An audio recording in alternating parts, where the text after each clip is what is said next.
Sa gitna ng patuloy na pag-init ng tensyon sa pandaigdigang politika, malinaw na isang bagay ang hindi na maaaring ipagpaliban ng Pilipinas, ang agarang pagpapalakas ng air defense nito.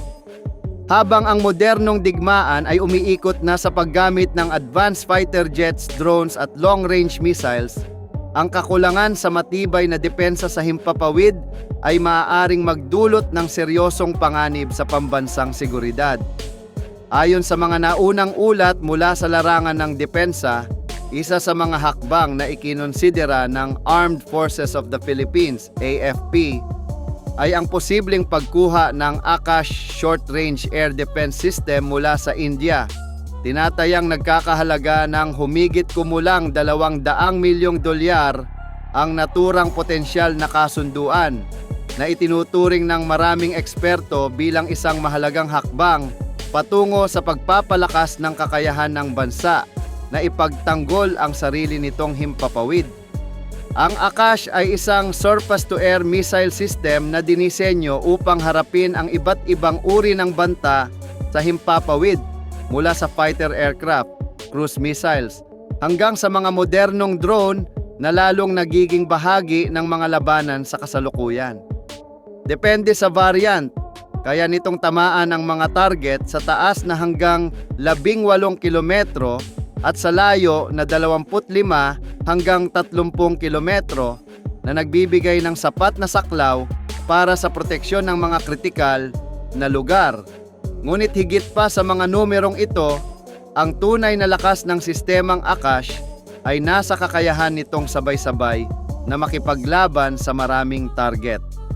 Sa isang sitwasyon kung saan maaaring dumating ang banta mula sa iba't ibang direksyon sa parehong oras, ang ganitong kakayahan ay napakahalaga upang maiwasan ang paglusot ng mga kaaway sa himpapawid.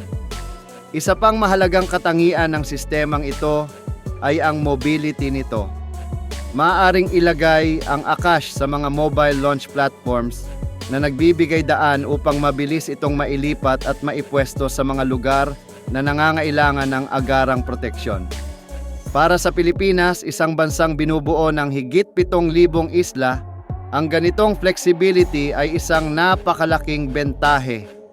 Maaari itong gamitin upang protektahan ang mga airbase, naval facilities, radar stations, at maging ang mahahalagang economic zones. Sa kasalukuyan, kinakaharap ng Pilipinas ang limitasyon sa ground-based air defense capabilities nito. Sa kabila ng patuloy na modernisasyon ng sandatahang lakas, nananatiling kulang ang kakayahan ng bansa na harapin ang mga advanced aerial threats. Ito ay isang kahinaan na matagal nang binibigyang diin ng mga eksperto sa seguridad, lalo na sa konteksto ng patuloy na tensyon sa rehiyon, kabilang na ang mga issue sa West Philippine Sea. Dahil dito, ang posibleng pagkuha ng Akash system ay nakikita bilang bahagi ng mas malawak na estratehiya upang bumuo ng isang multi-layered air defense system, isang depensang binubuo ng iba't ibang antas, mula short-range hanggang medium at long-range systems. Ang ganitong uri ng depensa ay nagbibigay ng mas mataas na tsansa na ma-detect, matrack at ma-neutralize ang mga banta bago pa man ito makarating sa mga sensitibong target. Ang hakbang na ito ay naaayon din sa mga layunin ng Horizon 3 ng revised AFP Modernization Program na nakatuon sa pagpapalakas ng missile capabilities, radar at surveillance systems, pati na rin ang kabuuang kakayahan ng bansa sa integrated defense. Bukod sa aspetong militar, mahalaga rin ang dimensyong diplomatiko ng posibleng kasunduang ito. Ang pakikipag-ugnayan ng Pilipinas sa India ay nagpapakita ng layunin ng bansa na palawakin ang defense partnerships nito at hindi lamang umasa sa tradisyonal na mga kaalyado. Sa kabilang banda, ang India ay aktibong nagpo-promote ng sarili nitong defense technologies sa ilalim ng Make in India at Act East policies na naglalayong palakasin ang ugnayan sa mga bansa sa Southeast Asia. Bagamat hindi pa pinal ang kasunduan, ang mga naunang pag-uusap sa pagitan ng dalawang bansa ay nagpapakita ng isang malinaw na direksyon.